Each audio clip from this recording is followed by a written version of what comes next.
understand what I'm about to tell you, you need to do something first. You need to believe in the impossible. Can you do that?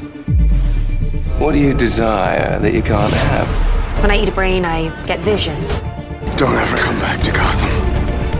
You have failed this city. Jesus, what kind of a preacher are you? There's about a dozen ways that I could stop you right now. But I don't think I have to. In the future, my friends may not be heroes, but if we succeed, they will be remembered as legends.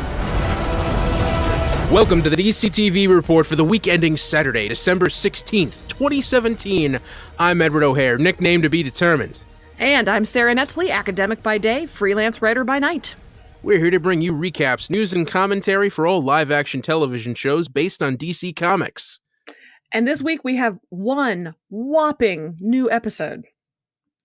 One. We're going to do a deep dive on Lucifer this week. That's what the DC TV gods gave us. We had a mid-season finale, and it is a doozy. Not to spoil things just yet. I mean, we're going to do that in 30 seconds, but... yeah. It changes some things, and I definitely have strong thoughts about it. Yeah? Yep. Yeah, well, cool. Well, thank you all for coming back. Quick note, if anyone could please, when you get a chance, if you're listening to this on iTunes or Stitcher or Google Play, please rate and review us. And if you have any questions or, just want to chat, send us an email. It's dctv@wickedtheory.com. Yeah, we love questions. We love suggestions. We love, if we made a mistake, if we didn't notice something in an episode that you thought was noteworthy, tweet us, email us, let us know. We love hearing from you. Yeah, for example, Agent Palmer just sent us a really detailed, long homework assignment that we're gonna have. That we're not gonna go over now. We're gonna probably do sometime in the next week or two, because we will have time to fill because we're running out of new content for the rest of the year. Yeah, well, the next episode after this Lucifer is only taking like 3 weeks off. So, January 1st he's got an episode, but we got 2 weeks. And most people, I know, it's the holidays, it's Christmas and New Year's. But God damn it, we made a commitment. We will put down our nog. We will fluff up our holiday sweaters, and we will sit down at our microphones to talk to you about DCTV. Yeah, so even next week, if it's a small little news roundup, we may do some chatting. You don't know. But the following week we'll probably do like a big year-end bash, and all those hypothetical questions. So please send in those emails. Give us some stuff to talk about. We really like to hear from you. We'd appreciate it. Cool, Sarah. Anything you wanna get out before we dive into the recap? I am 12 term papers away from being done with the semester. So send me strength, send me ink for my red grading pen. And then when I'm done, send me beer. So you actually read and grade papers? I do. And you know what's even sicker? I make comments on these papers. I'm not going to see these students again. Classes are done. Wow. Graduation is Saturday. And yet I'm going through and I'm like, good point. This is strongly argued. Ooh, you might want to cite that. They're not picking these papers up. Who am I writing this for? Why am I doing this? And yet a student could come and say, why did I get this grade? And I want to be able to be like, here, student, thank you for asking. Here are my notes. Yeah. I've been doing this for... So that's what I'm doing. Yeah. You need that more for the season D's and F's than you do for the A's and B's. Yeah, and that's actually generally how it works. You usually don't have much to write with A's anyway because they're doing it right, other than good, well done. But with the C's and D's, it's like, well, maybe you should have spell checked. Maybe. Yeah. All right. So let's get into some Lucifer. This is the opposite, sexy danger Lucifer versus term paper grading. Yeah, let's by all means transition. So all right, mid-season 3 finale, The Sin Bin. The Sinnerman demanded to be released, or a roller derby star would drown in a reservoir. Ella's crush on Lieutenant Pierce reached new levels. Dan brought Trixie to work, and she tried getting friendly with Charlotte. Last minute reveal, Lucifer stabbed Pierce in the chest, and Pierce pulled out the knife, revealing that he is actually the world's first sinner, Cain. Which was surprising. Did you see this coming? Did you call? I think we all kind of assumed that Pierce was going to be something.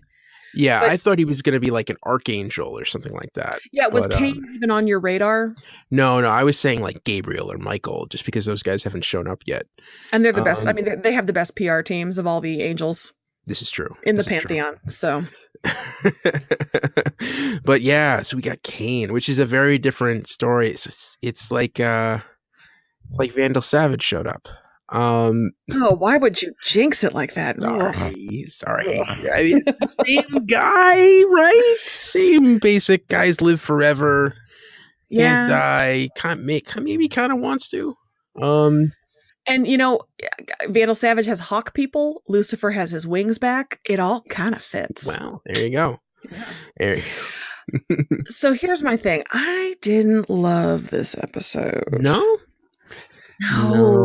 I hate to criticize this show because I so enjoy Lucifer. From the beginning, this is a show that I didn't expect to enjoy as strongly and enthusiastically as I do. But this season has been a little disjointed for me, and I feel like this mid-season finale really drove home a lot of the problems I've had with it. There have been some wonderful individual episodes. I am still not over Dr. Linda's ex-husband story. Yes. What an incredible hour of TV. I mean, there are some individual highlights that I've really loved, but the Sinner Man, boy, this didn't work for me. Boy, this fell flat. So we have this scary in the premiere of this season. He's this menacing. He has tentacles everywhere. He's evil. He's murderous. He's scary. And then he's just kind of an old guy on the TV last week. And then he's a guy without eyes who's imitating Hannibal Lecter. And then he dies. I mean, wow, way to neutralize this scary threat. And so we're left with Pierce, who is so opaque that I can't get a read on his motivation, his character, his likes, his dislikes. And I don't know if it's how he's written or how he's acted. I don't want to blame Tom Welling, but Pierce does not do it for me. There's no chemistry. There's no spark. There's no interest. And now I guess he's the big bad. I don't know. Ed, I was really, really, really disappointed in how quickly the Sinner Man fizzled out. And now we're left with Pierce. And I wanted to like it. And I hate to criticize. And I'm sorry, Internet. And I'm sorry, Lucifer. But Well, I mean, see, because it's weird because it was a bait and switch. You thought we had the Sinner Man, and then they kill off that guy, and you're like, oh, well, that was good. And then you realize, oh no, Pierce was the Sinner Man the whole time. Except for me, it was like, ugh, Pierce was the Sinner Man the whole time. Yeah. I mean, it just. I think really the failing here is that the Sinner Man was not as scary and as imposing, when they got him, it's just like, oh, it's just a guy. And I think they could have done something more to make him menacing, to make him, really feel threatening. I don't know if they could have, you see, like, this is kind of like those standalone episodes were really great, but I feel like if this were any other show, those episodes would have been filled in more building up the Sinner Man. Yeah. And I think that's where the disjointed feeling comes from, because 3 of those episodes were taken from last season and moved to this season. And so as they've been dropped in, as good as they are, because the others were Mr. and Mrs. Mazikeen Smith, which is Maze and the Bounty Hunter, Mission to Canada, and then Vegas with some Radish, which is Lucifer and Ella Go to Vegas. Really fun. All 3 of those. I love all 3 of those standalones. But they interrupt the Sinner Man flow. They interrupt the building up to this great threat that Lucifer's facing, and his anger about his wings and his demon face. It just, the pacing has been wonky. The threat was neutralized too quickly. I can't believe that Kevin Carroll, who played the Sinner Man, is gone already. That was a very short arc for him, which surprised me. So I hope the back half of the season's a little bit more well-paced, and that Cain / Pierce is given more clear motives, better writing, something. I don't know. Ugh. Yeah. I mean, I'm trying to like. I feel like I'm bringing you down. I'm so sorry. No. It's okay. I'm just no. But the one part I agree with you is that I think the center man was poorly cast. Mm-hmm. I think you needed a bigger name in that part. Mm-hmm. If you got someone like what's his name plays Omar on The Wire, Michael Williams, is that? Yeah. But yeah. Oh yeah. Can you imagine? Holy cow. But yeah, Michael K. Williams. I think that would have been better casting. Or just someone who's imposing, who has that gravitas. And they didn't go for a name. They went with someone who's a solid character actor, but doesn't really have that, breath yet. Yeah. Well, and then to take him and dress him kind of like an old man in the sweater vest and things like that. If you had kept him as ridiculous zeal for killing unstoppable badass dressed like a grandpa, that's kind of cool. But we didn't get that. He's dressed like a grandpa and we caught him right away, and now he doesn't have eyes and he can't see anything. The appearance didn't undercut the actions that we saw at the same time. And so that, had they allowed him to be frumpy badass, that would have been cool for a couple of episodes, but they didn't. Yeah. And again, I don't know if it's because they had these other episodes that they had to kind of put in at this point in the season, and so they couldn't expand him the way they wanted to, maybe.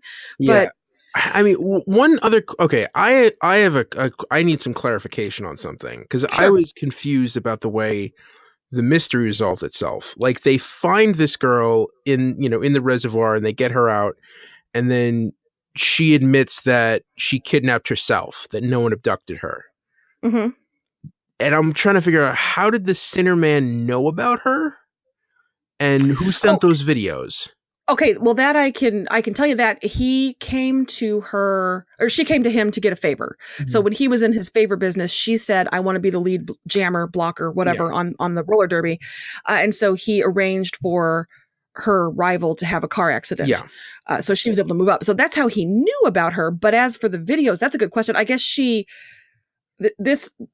I'm irritated thinking of the level of work this would take. She set up her camera on some sort of tripod. She hit record. She tied herself up. She screamed and thrashed. She untied herself. She stopped recording. She edited the recording. She sent it to his phone at exactly the right time, in questioning, for Ella to arrive perfectly at the moment that he was starting to talk about it. Yeah, no, it doesn't make any sense. Yeah. Because she didn't have an accomplice that we saw. It was just her. Mm-hmm. Yeah. So, unless it was like Pierce or something, but even that's not clearly explained. That's true, but good Lord, the thought of Kane, the world's oldest sinner, being like, "Okay, I've got the camera, I'm hitting record. Oh, let me get my phone and go to the frame." Like, no, Pierce needs to be scarier than that. Kane needs to be scarier than that. By the way, how do you have a roller derby episode where Chloe knows everything about roller derby and you don't freaking get her up on skates? Yeah, I was going to say, okay, so on to the highlights of the episode was the roller derby stuff. I thought that was great, and I thought Chloe being into roller derby was a really cool idea, and I too, the DC TV Report Twitter account tweeted, what are the betting odds we see her in pads and skates by the end of the episode, and we didn't. I do not understand why they put the roller derby stuff in this episode. Save it as a standalone so Chloe has to suit up. I do not understand the decision-making process. I told you this. I'm down on this episode all the way around, beginning to end. I have things bad to say about Trixie too. Just wait for it. So, yeah, why? And tonally, you've got the wacky lady power of roller derby, and then you've got all the Cinderman nonsense, and I don't know. I see, but like what we did see of the roller derby stuff, I did enjoy. I wish there was more of it. I would have liked a whole episode with that. It just seems like a wasted opportunity. If I was the writer of that episode, I'd be like, can I save this for a standalone roller derby? Yeah. No. And can't we call it Hell on Wheels? Like, I mean, honestly. It's probably copyrighted somewhere. Like someone else. Yeah. That's either that or it's too on the nose. I don't know. Yeah. Now that we know Pierce is Kane, what does that mean for Ella? Yeah. Well, What's interesting to me is, forget about Ella for a second, and we should get back to Ella because that was hard to watch. So Pierce got shot in Chloe's presence in What Would Lucifer Do? And recuperated for what seemed like a really long time. So was he faking it for the humans, or like Lucifer, does he have a vulnerability when he's around Chloe? If he has a vulnerability like Lucifer when he's around Chloe, for me, that fundamentally changes the special nature of the Lucifer-Chloe relationship. If Pierce/Kane has the same weakness around her, that so takes away what's special and unique about the Decker Star relationship. And that would make me frustrated. I'm not a big Decker Star shipper, but they have this cool thing. And if Pierce also has it, it undercuts what's unique about the lead duo. And that would really frustrate me. I don't know that that's the case, but why else would he have to recuperate from this gunshot? I mean, to me, he might. Well, because the other thing is, like, when Lucifer stabs him at the end, like, he's in pain. Like, I mean, that bullet probably hurt him. So I don't know about that. I wouldn't jump to that conclusion just yet. Yeah, but he jumped up and drank a drink after pulling a knife out of his chest, and with the gunshot, he was actually in the hospital. I don't know. Maybe I'm overthinking. Yeah. I mean, he might have just been faking that, or maybe it's the kind of thing where, like, he's not going to die, but let me just kind of like suck up this pain. Had we kept watching, would the drink have like trickled out the hole in his chest as he tried to swallow it? Because that would have saved the episode for me. man, if this was like Jim Carrey, The Mask. That feels very Mask to me right now. That would have been interesting, but not Lucifer. But so yeah, and Ella, she spends this whole episode, and I think it's really mean of Chloe to build her up. Yeah, Chloe being like, "Oh, oops, did people not know that the Cinnamon killed his brother?" Yeah, people don't know that. She played her the whole time. I will say, Ella's, early on in this podcast, you and I talked about how much we like Ella and what a different, refreshing character she is. They've been writing her to be a little bit more flighty, prattle, non sequitur girl in a way that I think moves her away from what I initially liked about her, which is the sunny optimism. I still enjoy her, but she was a lot this week. You kind of understand why Pierce would yell at her, even though it's like watching somebody kick a bunny. Like, don't yell at Ella. But I think I'm worried that they're going to keep her, not dumbing her down. Boy, I have nothing good to say. I'm so sorry. Wow. I know. No, I think maybe she needs to hang out with that cop from Vegas. I think that's more her speed. And I think that's more just, she has this schoolgirl crush, and then she sees an opening, and then it just gets slammed shut. I don't know. All right, I think now we've beat around the bush enough. It's time to talk about Trixie. Okay. I actually enjoyed that storyline. I thought it was funny. I thought Trixie being really forward, it's always cute when kids say things they shouldn't. And I thought that was an interesting growth for Charlotte's character to kind of be confronted, with like, what are you doing here? Like, Trixie immediately wants to know, hey, what's your deal? Yeah, I liked the Charlotte arc. I liked that Charlotte was initially very awkward. Oh, you're very short, or whatever she said to her, but busted her for lying about the coffee, and eventually did warm up. And I liked that she had been removed from that maternal side of things, and it kind of reminded her, oh yeah, I have kids. I can do this. I like doing this. In fact, I'd like to do this with my own kids. So yeah, I enjoyed that arc very much. Here's where we disagree. I thought Trixie was a little bit too wise beyond her years plot device for me. There's a level of precocious at which it becomes too much and too pat and obvious. And she hit that for me this week. Again, there's not a millimeter of this episode that I'm not going to have something bad to say about. But it got her where she wanted to go. And I like the Dan and Charlotte thing. I like this version of Charlotte with Dan. I liked the Dan and Trixie relationship. We don't see the two of them together enough, I don't think. And so I did enjoy that. I liked, I read someplace, on Twitter, on the Twitters, Trisha Helfer tweeted that the hairstyle at the end was her idea, that after spending all day with her, she was like, well, why don't we have my hair look like the child's hair? So I thought that was a nice character touch there. I will say, her calling her ex and saying, I don't care what they say, I'm their mother and I deserve to see them. Yeah. The judge said she can't see them. She can't just demand that. That's going to take a lot of money and lawyers' fees to get that to happen. So yeah, well, I mean, she certainly has the experience in that realm. Yeah. And she should know that. So. Yeah. Well, I think it seemed like she was just resigned to it, and being with Trixie made her realize that's something she wants to fight for. And I'm really glad that they didn't just drop that storyline. I'm really glad that they circled back to it, because the first time we see her this season with her, like, I can't see my kids and I don't know why, that was really sad. So I am so pleased that they didn't just forget about that, and that they're actually having her be proactive and take steps to do it. So I don't need to see a protracted custody battle. Certainly nothing like that. I don't need to see the supervised visitation that she does. Nope. But updates would be nice. Updates. Yeah. Every like 3 or 4 episodes, just like check it. Yeah. How is she with the kids? Cool. All right. So kind of a mixed bag this week. What else did you want to talk about? I will say, Pierce having read Moby Dick 6 times, that is some when did you first know he was a serial killer kind of shit. Oh, because he read Moby Dick 6. Like, I don't care if you're immortal, that's too much. Well, we now know that he's read it 6 times in the last 150 years. Too much. Maybe he is Herman Melville. Kane is Herman Melville. Let's float that fan theory. There we go. Well, that means if he's Herman Melville, he also wrote Bartleby the Scrivener.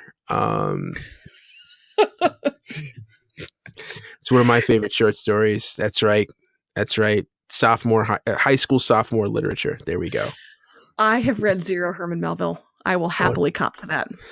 Oh, check out Bartleby the Scrivener. It's a short story. I will. It's short, you say? Yeah, it was. They made it into a bad movie with Crispin Glover and Joe Piscopo. So skip. False. Crispin Glover makes no bad movies.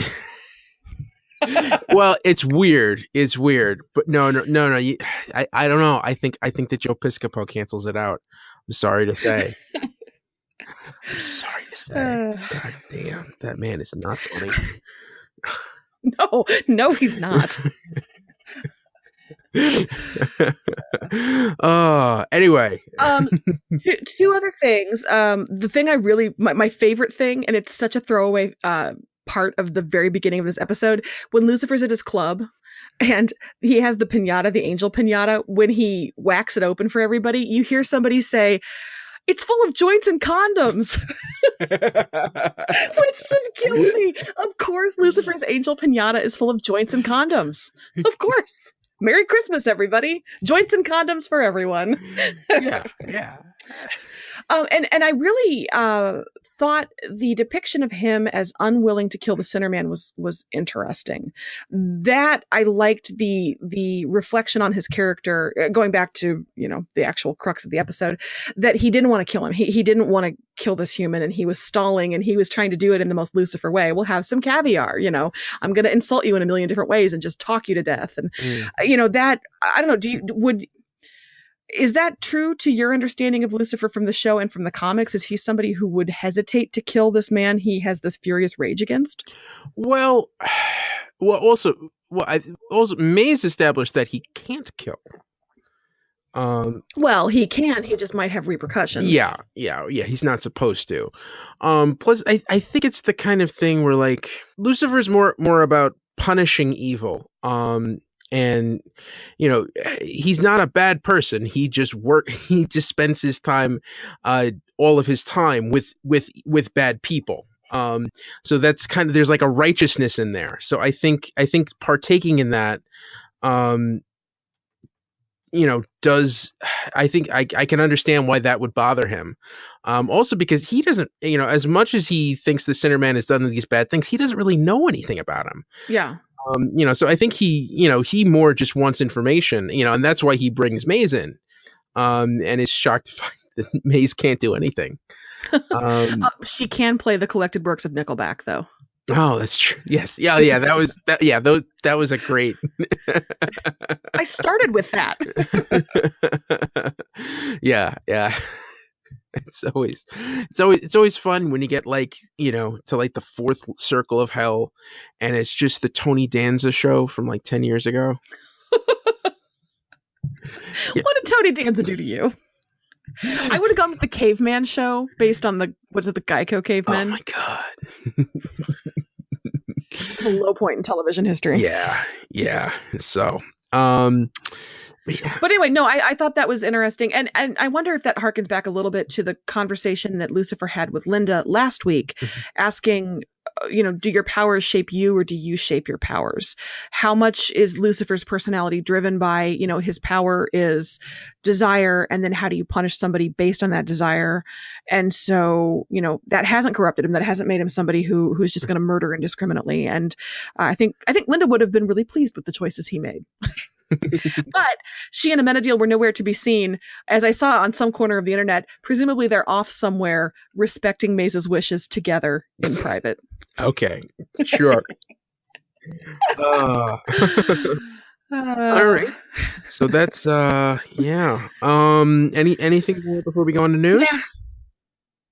Sorry, I was a Debbie Downer this week. I really wanted to love this, and I really wanted to be left with a jaw hanging at the end of this episode with this big Kane twist. But yeah, I mean, but you got to be honest, and I wouldn't expect anything less of you. Well, if we always agreed, that would be really boring. Yeah, this is true. But yeah, I'm excited to see where next season where the next half of the season goes. See if that's a little bit tighter, more coherent. And it should be. We only have one more episode from last season, and it's an origin episode that's coming up. It's kind of how Lucifer got started in LA in the very beginning. And I'm really looking forward to that, even though I just complained about it interrupting the momentum of the storyline. But that should be pretty cool. And I'm hoping also this gives the showrunners a little bit of a chance to see how is Pierce playing with the audience, and maybe course correct a little bit in the back half of the season as they're kind of breaking these final episodes. Hopefully they can something to up the menace or up the intrigue or the evil or something. Mm-hmm.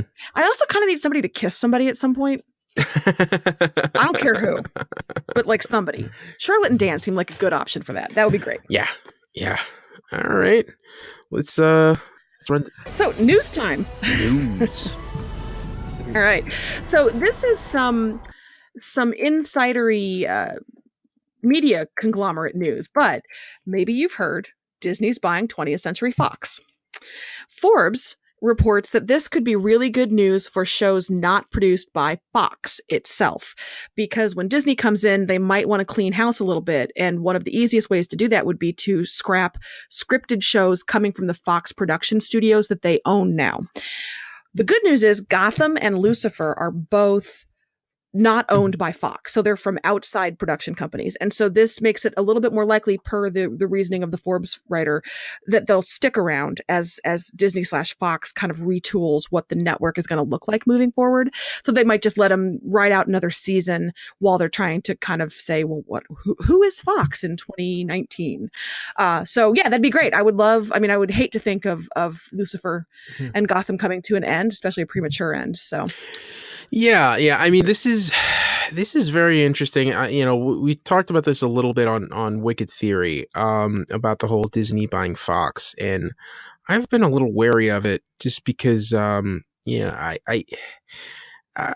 don't know if it's a good thing for one studio to own that much IP, especially.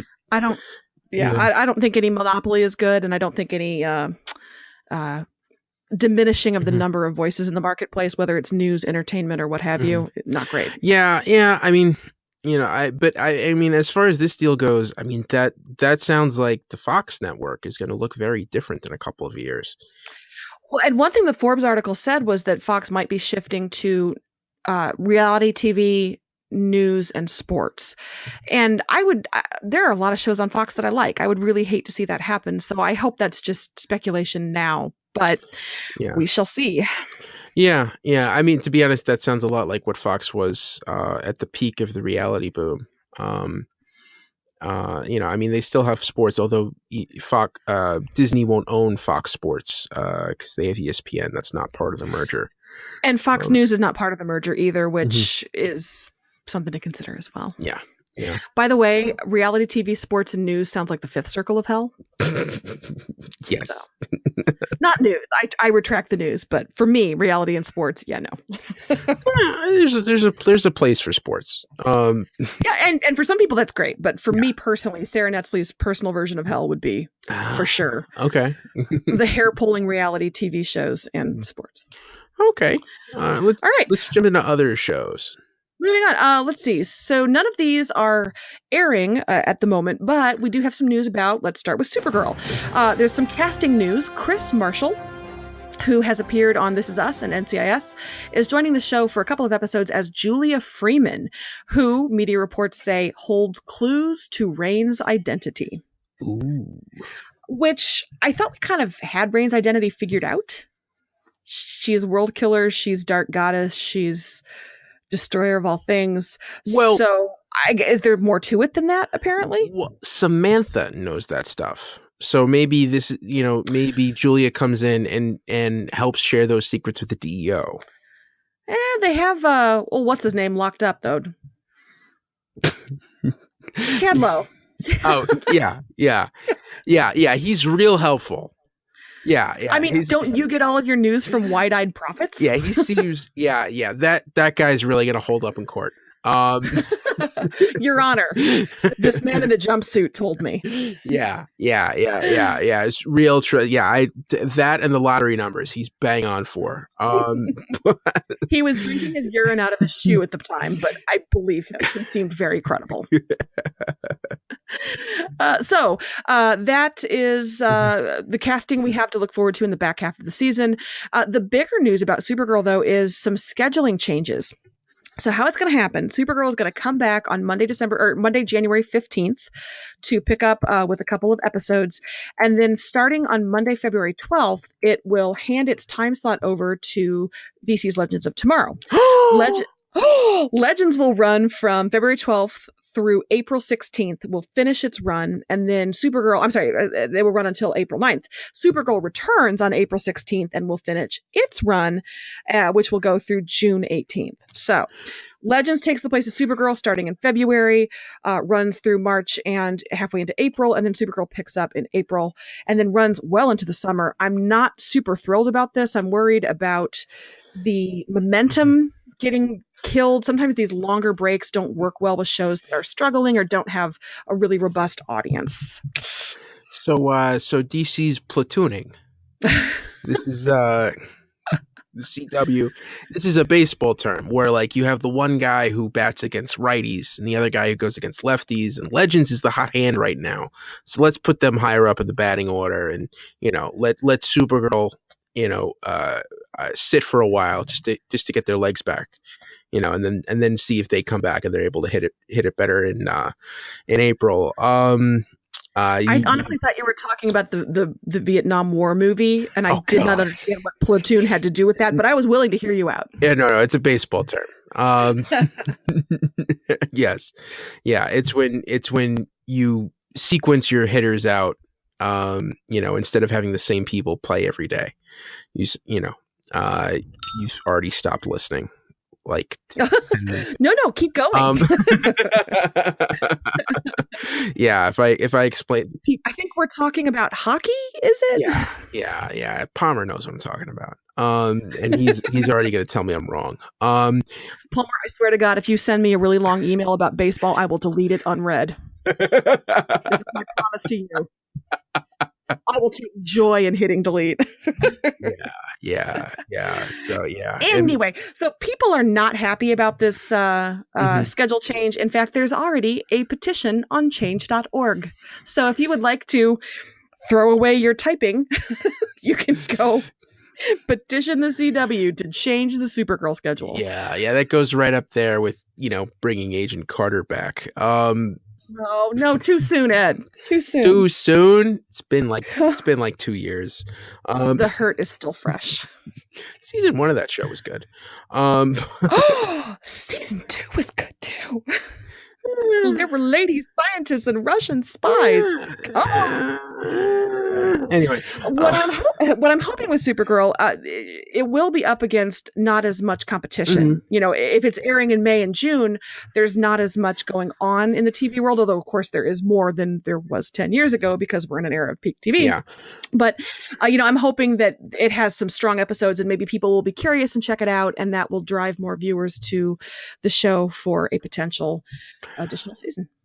Yeah, I mean, this is very similar to what Gotham did last season. Mhm. Gotham came back for like 3 episodes in January, and then took off until like February or March.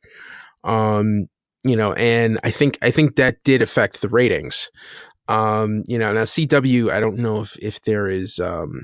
I mean, ratings are certainly important, but I don't think that's as important as it is on the CW as it would be on Fox.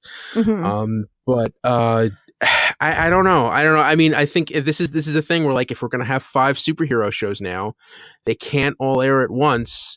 Someone's got to take the hit. Yeah. And I think Legends is the natural one because their episode orders are always shorter, but maybe that's doing better and has more buzz, so they want to give it more of a shot, and Sure. Well, and this would be the perfect time for them to look at their episode orders and ask themselves, do we need the traditional 22 for all of these? I think one of the reasons iZombie is as strong as it is because it keeps the storytelling really tight. And so you don't have the filler episodes and the head scratching like, oh, they went for it, but so I would love to see a slightly shorter episode run for your Arrow, your Supergirl, your Flash. Yeah, I think that also kind of depends, because some shows, if you have a certain budget, you need to carry a certain number of episodes in order for that to make financial sense. So I don't know what the numbers are there. But we'll see. We'll see. And you want to get to that mythical, 100 episodes so you can go into syndication. Yeah. So yeah, I get it. But I think a lot of good TV is the shorter season TV, and I wish more networks would embrace that, just in general, not just DC and not just CW. Yeah. But that's another lecture for another day. And that is what I have on Supergirl. Okay, moving on. All right. The Flash. Stay with me. Wentworth Miller was at a German Comic-Con and told the crowd that he is filming his final episode in January. And he says he believes it's for The Flash. He's out of contract after that. He says he's open to returning if they had the right story. You know how they always say, oh yeah, if they have the right story, I'd be glad to come back. But for me, the interesting thing was, for him to end on The Flash makes sense. It's twofold for me. Number one, that's where he premiered. It was on The Flash where he and Rory first made their bows in the Arrowverse. And number two, that's where Cisco is. And Cisco is the one who presumably would be able to vibe him back to Earth X so he can rejoin the Ray in their fight against Nazis. Mm. Hopefully. Yes, hopefully. I hope they do not kill him off. Me too. Yep. Oh, that's something we could do. I think that Ray show is on CW Seed. It started at least. Yeah. We could look into that. And we've been talking about how to fill the time when we have nothing but reruns and preemptions. So yeah, that'd be really good. Yeah. No, I mean, I think that's, so this is going to be his last episode this season. I don't know. I mean, it seemed like so cynical. Yeah, the early news was that like this is it. And I don't know. We'll see.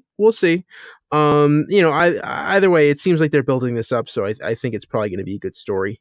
And it would be sad to see him go. Yeah. I would hate to see him gone for good. All right.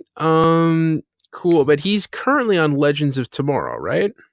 So yes, and that moves into Our next news item, which is about Legends of Tomorrow, in addition to the schedule change that it's going to be running from February through April in Supergirl slot, Mark Guggenheim did an interview where he talked about the reason that they killed off Martin Stein in the crossover. And it's kind of the things that we had discussed and that we had heard leading up to it. They wanted an emotionally resonant storyline. They kind of wanted to up the stakes and do something they hadn't done before on the crossover. So that's why they chose to kill rather than write off and give him a happy ending with his family. And it talked about, he also talked about that they do now have 2 empty spots on the Wave Rider. They have Jax and they have Martin because they both left the Wave Rider. And so they do have plans to fill those seats, but Mark Guggenheim said he isn't able to talk publicly about who that's going to be. But of course, there is speculation. Where's Robbie Amell? Someone get me the location of Robbie Amell right now. So Robbie Amell would be able to, I assume, resurrect Firestorm. So that would be, bring Jax back and have Firestorm again. If you're just looking for butts and chairs for time travel Wave Rider aberration fighting, Constantine could ride with them for a while. Yeah. Come on. Don't you kind of want to see Constantine hang out for several episodes? Yeah, I would. And another suggestion, I was reading an article on Cinema Blend, was Wally West. Wally has really been gone from The Flash. They have enough speedsters over there. They don't have a speedster on Legends. So you could put a fast dude on the ship for a while. Yeah, I think that would certainly be a good choice. I think that might be better for him. For that character, because it's also kind of it's kind of like a hang. Oh yeah, Wally's still around. Wally's still doing stuff. Oh, let's throw him to Blue Valley. I think this would be a good spot for him to land.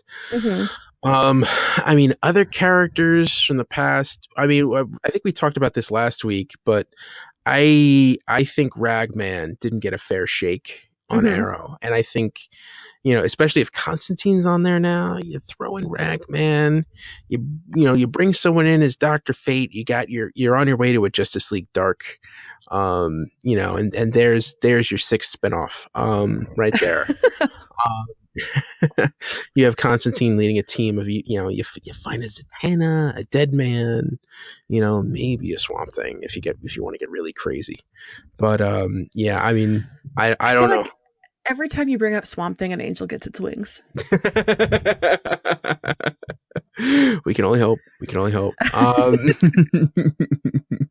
But like gross, drippy seaweed wings. That's the kind of wings that angel gets. Yeah, for the Swamp Thing. Yeah, and there's 2 characters that we haven't that I know we're coming up later in the news. So I won't talk about, but there's 2 characters that I actually think would fit into this swimmingly. That's a good segue because that is the next show I was going to talk about. Okay. So, Arrow. If you were on the internet at all this week, you probably saw this already, but Colton Haynes' Roy is returning to Arrow for a short arc. And according to the reporting, it, quote, sparks a change for him and Thea that, quote, will have long-lasting consequences. Ah, okay. All right. So you want to say it or should I? Based on absolutely no foreknowledge other than that it's television, she gonna get pregnant. She gonna leave the show. Willa Holland has really cut down on the number of episodes she's doing in recent seasons. That's by her choice. She just didn't want to be in the daily grind. And so this would allow her to leave the show with a happy ending. Presumably she'd be happy about that, I guess. And not, die. Mark Guggenheim has said that he doesn't want to kill Thea because Oliver's already lost his parents. So he doesn't want him to lose his sister also. Also, maybe he's familiar with the refrigerating of female characters. I don't know.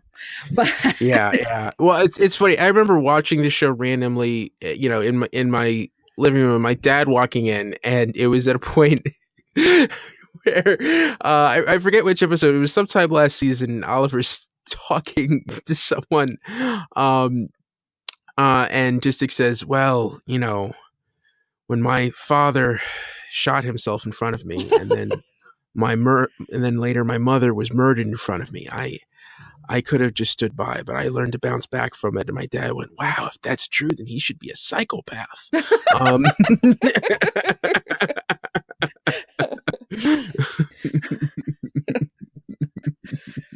I think he just actually nailed Arrow in one sentence. Yeah, so about 15 seconds of it that was enough. But yeah, But no. yeah, so I will be glad to see Roy come back. I always liked Roy. I don't super love I don't know, her getting pregnant and they leave the show together. It feels so kind of cliche and expected. And yet, if the character is happy and survives, I think those two creatures should probably have offspring. I'm not suggesting forced mating of those actors, but I am saying, like, in theory, in the Arrowverse, I'm going to stop talking about this. Well, no, but you're right. It's what's best for the show. Yeah. What's best? I mean, if that actress wants off the show, I think that's the best happy ending for her. Is Roy, and I mean, he hasn't been on in a couple of seasons, but seasons 1 and 2, that was the other big romance. It was on the show was Thea and Roy, and they were actually a more stable couple than Oliver and whoever he was with at the time. Yeah. And I'm excited to get him back. I want to see him back in that red suit. And Roy, I was going to say, Roy probably has been on a journey while he's been gone, because he's wanted by the police and kind of accidental murderer and all that. So, yeah, I look forward to seeing who he is now and how that fits in. I miss Thea as Speedy. I really enjoyed that arc and the work that she did there. But if the actress wants to leave, God bless. So that's going on there. The other bit of news, and this is what, Ed, you were kind of hoping to talk about, is Mark Guggenheim was talking on the DC TV panel at Ace Comic Con and confirmed that they have discussed introducing a couple of comic characters into the Arrowverse. Among them, the Blue Beetle and Booster Gold and the Question. Okay. Now, just to clarify, because I know comics fans will not know, this is the Ted Kord Blue Beetle, which is very different from the Jaime Reyes Blue Beetle, who's currently the Blue Beetle in the comics. And in fact, Ted Kord, when Ray Palmer was first introduced, he was initially conceived as Ted Kord, but they ended up going in a different direction when the time came to, I don't know if it was cast or write or whatever, but so Ted Kord was in the works for a while.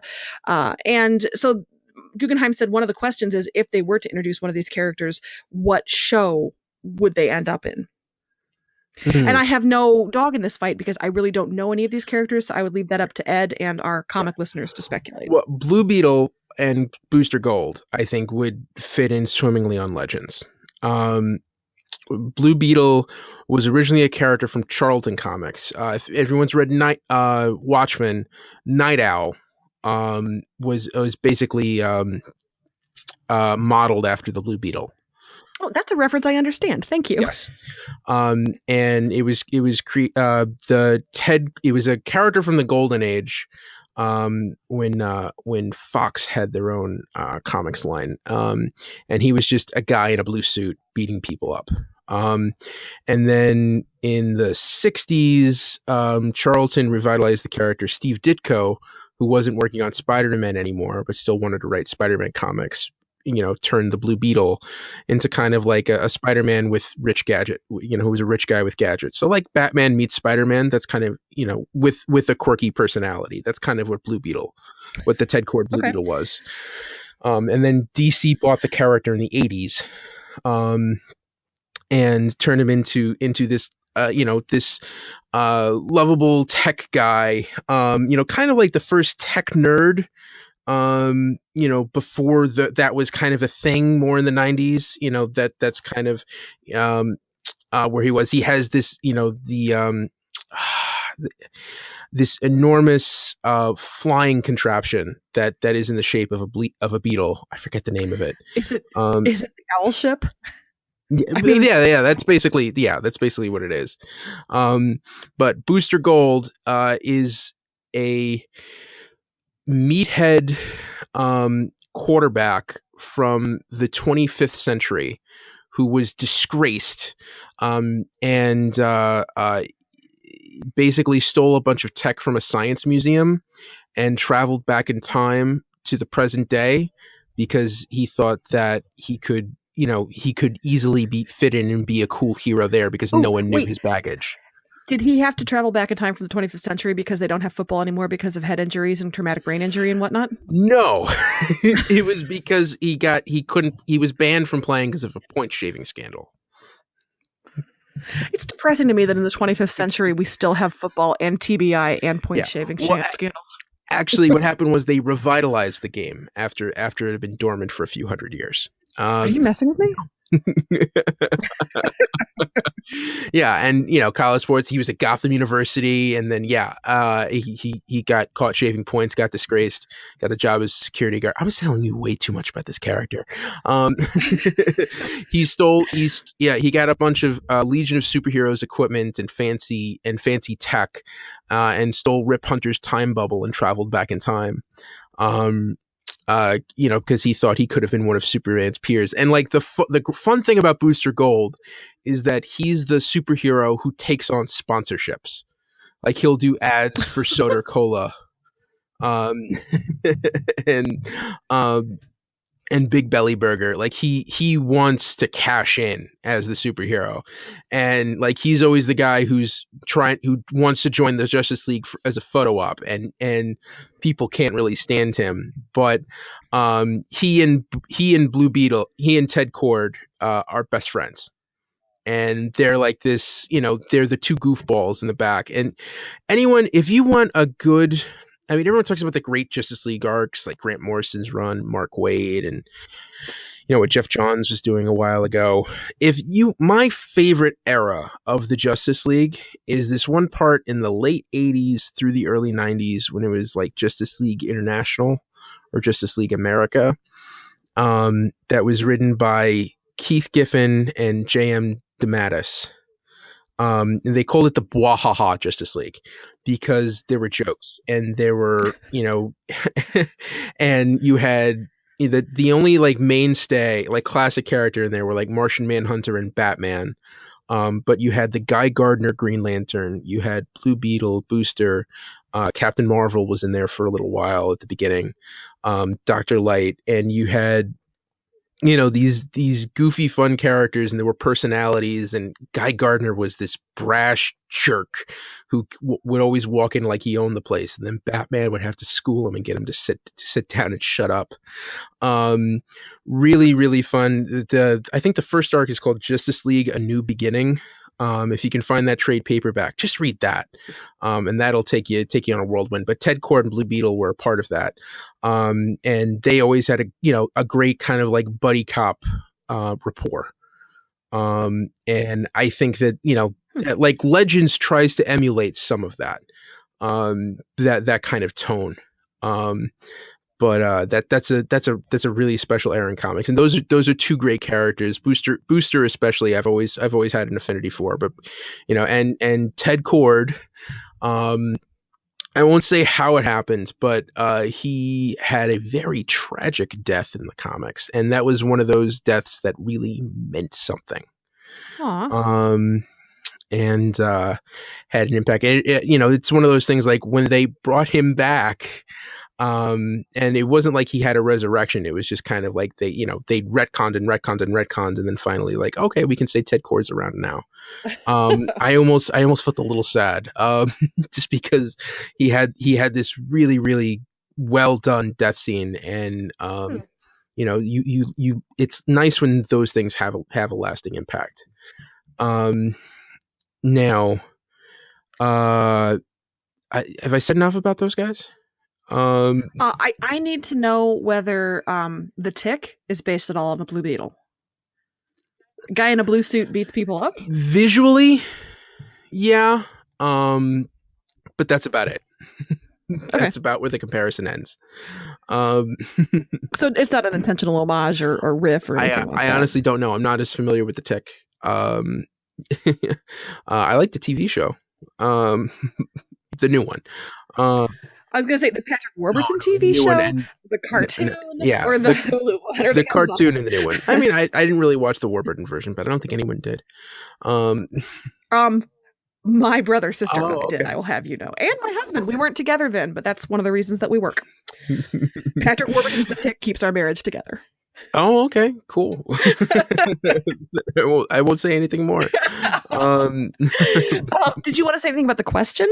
The Question, also a character from Charlton Comics, and he was in case you don't know, Watchmen was originally going to be with the Charlton characters, and then Alan Moore made it its own thing. But The Question was the model for Rorschach. Oh, whoa. Yes. All right. Also created by Steve Ditko. And The Question is a conspiracy theorist. It's also a very interesting visual because he has no face. Okay. And what I mean is it's literally like you look at him and it's all blank. It's not a mask. That's like just how he is. And he's he's a conspiracy theorist, theory nut. And he thinks that there's always more to something. And, he goes on all these, I haven't read as much of The Question. There's some great, actually, episodes of him in the Justice League animated series from about 15 years ago. It's sad to think about that now. But anyway, it was that long ago. But if you check out Justice League Unlimited, there's some interesting questions. And he's voiced by Wei-Yun from Star Trek Deep Space Nine. This is gonna bug me. He's on Stand Against Evil. Hang on. Jeffrey Combs, is that it? Is this ringing a bell for you? He was also on Nope. Yeah. Oh yeah, Jeffrey Combs. Yeah. Yeah, he was also. Yes. Oh, the Reanimator. Yes. Yeah. Yeah. Okay. Yeah. The Reanimator. Yeah, That's all I yeah. needed. Gotcha. All right. Yeah, he did the voice of The Question, the Justice League Unlimited TV show. Yeah, I mean, it's a crazy mystery that seems like something that would fit well on Arrow.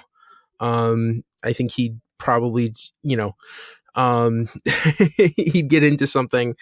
I don't know. There's a lot of different places you can go with that character. That is a character that Kevin Smith has always said, that he would like to see a live action version of. And if he were, given the keys to the kingdom, that's the first movie that he would want to make.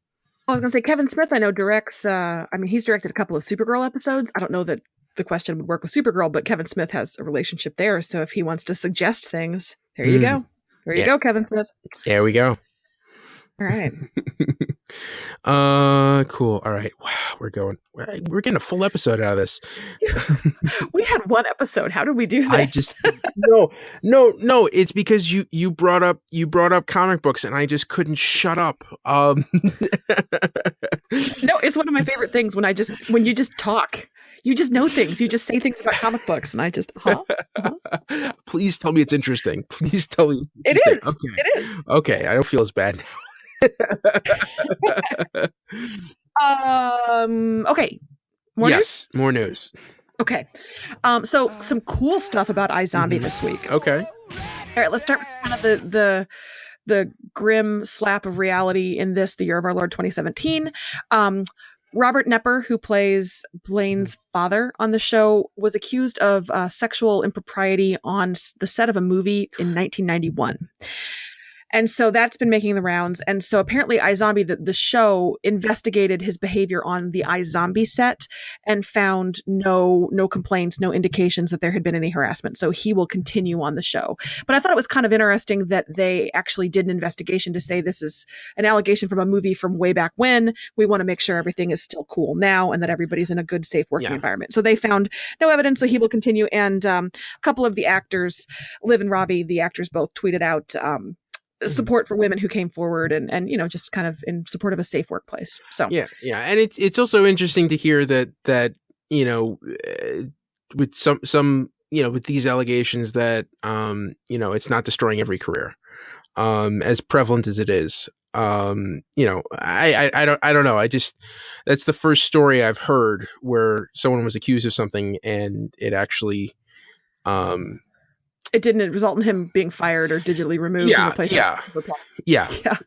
I don't know what I don't know if it's, a lot of the Harvey Weinstein things go back and back and back years. So I don't know if it's the space, the time span since the alleged incident, or if it's the individual accusation as opposed to, 8 other people came forward. I don't know what the difference is there, but I do applaud the show for investigating and not just saying, oh, it was 90s, whatever, it's fine now. I'm glad they looked into it. To me, that's, to do the due diligence.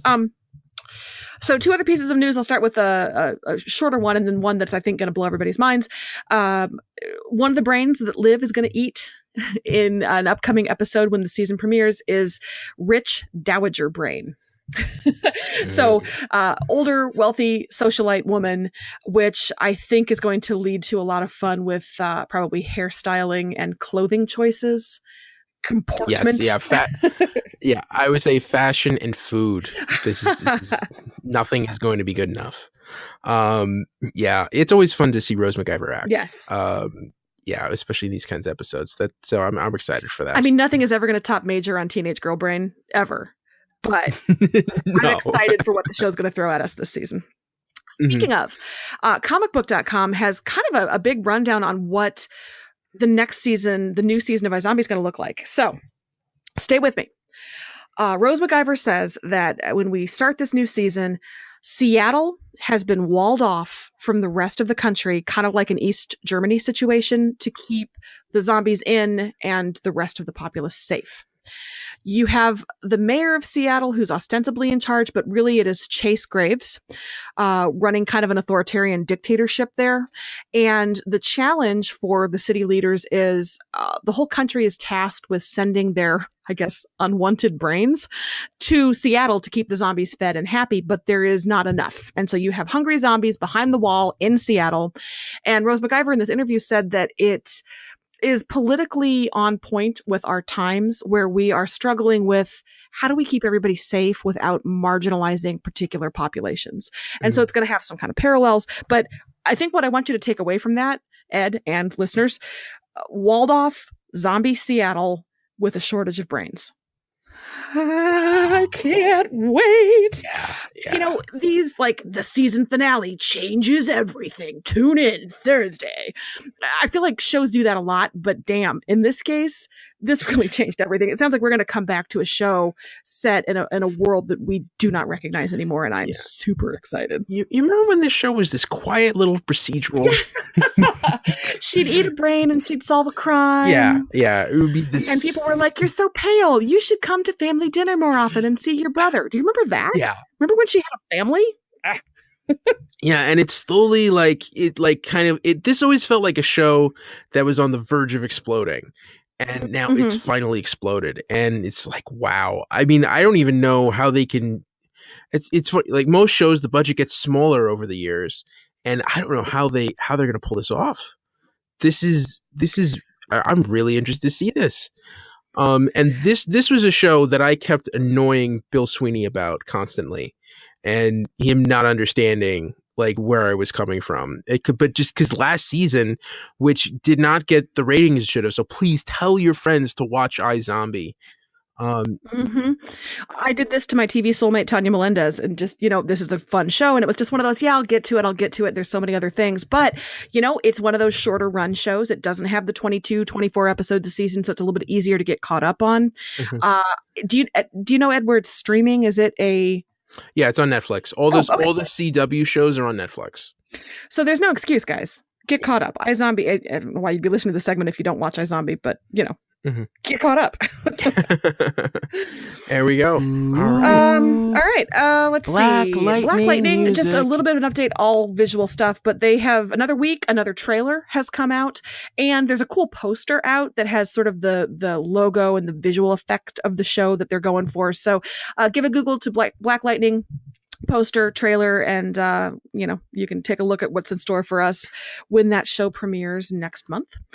And then the last bit of news that we have is from Titans, and this is a little bit more speculation, but I think we both enjoy talking about that. Comicbook.com reports that the hashtag show has gotten its hands on a casting call for a recurring guest star on Titans. And the character's name allegedly is Dave Story, described as male, mid-30s to 40s, Caucasian. The downfalls of others only make this man stronger. Polished, unwavering, think a young Jack Nicholson. And the CB.com article says to them, this sounds like Bruce Wayne. Polished, unwavering, sounds like Batman's secret identity. Young Jack Nicholson, kind of that, and Ed, when we discussed this off air before we recorded, you brought up Chinatown, Jack Nicholson in Chinatown, that you have that kind of... Yeah, that like that early 70s, like Chinatown, One Flew Over the Cuckoo's Nest, that like... Yeah, I don't know. The downfall of others only make him stronger. That, to me, is a weird way to describe Batman. Yeah, that sounds more like a villain to me. Yeah. Well, and if they're going to bring up Jack Nicholson, again, I don't know how you do that without linking it to the Joker. Mm-hmm. If you're talking Jack Nicholson. Yeah. I also think the downfall of others only makes this man stronger. Sounds like a really bad fortune to get. The downfall of others makes you stronger in bed. That's what that casting call sounds like to me. But anyway, so whoever that is, Titans is looking to add more to its cast, which I think also indicates maybe... Do we have a premiere date for this show? We don't, do we? Nope. We don't even know what the streaming network is going to be called. Okay. So to me, I feel like we've heard mostly casting calls and very occasional, here is Robin in his outfit. Mm-hmm. So this show has to be a ways away from ever seeing the light of day. Yeah, I mean, I'm thinking summer, maybe. Yeah. Maybe we get something to pair with Preacher. I don't know if they'll. See, that's the other thing. Like, how are they going to work this? Are they going to do this weekly? Are they going to just binge drop it? Or, yeah, I have a bone to pick with Hulu. If you want to give us Runaways, freaking give us Runaways. Don't do this once a week thing. You're a streaming service. Just give us Runaways. But that's Hulu's model. They're different from Netflix. Well, I don't like it. Okay. I just feel like streaming services have trained us, and Hulu does drop entire seasons. I watched all of Future Man in one sitting. So they drop their kind of lower profile stuff all in one chunk. The high profile stuff they dole out week by week. And I don't know. I am not well trained enough to come back every week to a streaming service like that. So maybe I just need to be a rat in a maze a little bit longer and learn to hit the pellet for, wow, this metaphor got away from me. But if it's streaming, I want everything. So just listen to me, Hulu. Make some changes with your corporate structure. Thank you. You listen to me. And that's it for the news this week. Oh, all right. So I guess now we get time for our winner for the week. Have you thought about this? I have, and we only had one episode, and I tried to keep it to the episode this week. And as you know from our conversation, I pretty much hated every part of this week's Lucifer. So I'm going to say my winner of the week is Dan, because he gets to go on a dinner date with Charlotte Richards, played by Trisha Helfer. I think we can all agree that is success for Dan for that week. Winner of the week, Dan, dinner date, Charlotte. Cool. My winner for the week is Trixie. Genetic links. Because I think she owned this episode. She schooled Charlotte. She got the skinny on what's up with Charlotte and her dad, and she landed her dad a date. And it also looked a lot like Charlotte let her have coffee. I think she scored coffee. Yeah. She definitely scored coffee. Now I want to know how much of that was Lucifer. And I think and another interesting thing is, she came out and said, it's funny, like Charlotte's having this thing, I don't have time, I'm not the kind of parent, and she just stands up and says, hey, my parents are not together, but they make time for me. Yeah, they work, and I still see them. Yeah, they both work really hard jobs, and it's just kind of standing up for her parents. I thought, and kind of, her realizing that she has it good, even though not everything's perfect. I think that was really cool. So yeah, that's my winner. All right. Cool. All right. Well, is that it? I think we're good. That is it. We went all in on this episode. I thought we would be stretching to fill an hour. So yeah. I did too. And then you brought up Booster and Beetle, and make it happen. I mean, Greg Berlanti is supposed to be writing a Booster and Beetle movie, which is the one thing in the DCEU that you never ever hear about, and then like every 6 months, like, oh yeah, Berlanti's still writing that script, so we'll see. He's still pecking away. Got his typewriter out, just like hunting, pecking. You know what? I mean, this whole Justice League's not working. Why don't you bring in Berlanti? I mean, just saying. Let's see what he could do. All right. I think he's busy. I think that's the problem. Yeah, I don't know. He can handle it. Maybe we fold out this DC TV universe and start giving them major motion pictures. Don't tease. Maybe. I don't know. Can you imagine? Can you imagine? In a world. Could you imagine? Where? Could you imagine Tyler Hoechlin starring in a Superman movie? Stop it. Winner of the week. The audience in Earth whatever that has Tyler Hoechlin Superman movie. That's the winner of the week. That universe. It's not going to happen. It's not going to happen. All right. In my dreams tonight it is. All right, I gotta go see Star Wars. Sorry. I don't get to see it till a couple days from now, so no spoilers, internet. I'm being dragged here by a friend who flew here from California and who's threatening to spoil it for me tomorrow morning if I don't see it tonight. Well, enjoy your outing. By the way, that's really rock and roll. It's really late. Yeah, so. yeah, and I got to be up at work. It's for work at like 6. So we'll see. It's 9:00 now. And the show's at 10:30. Did you hear that, Garden State? Send your crankiest people. Send them. Ed's going to be fresh as a daisy tomorrow and ready to handle you. All right, that's the DC TV report for this week. You can find us on Twitter. I'm at Edward O'Hare TBD. And I'm Sarah Netzley, SARANETZLEY. And be sure to follow the show on Twitter at DCTV Report. Send along your emails to dctv@wickedtheory.com. Also, be sure to check out subscribe to our show on the podcast app of choice and check out our sister shows, the Wicked Theory Podcast and Preacher vs. Preacher. This has been a Wicked Theory Studios production. Executive producer Bill Sweeney. Visit us at wickedtheory.com. Shazam, everybody. Shazam. Shazam!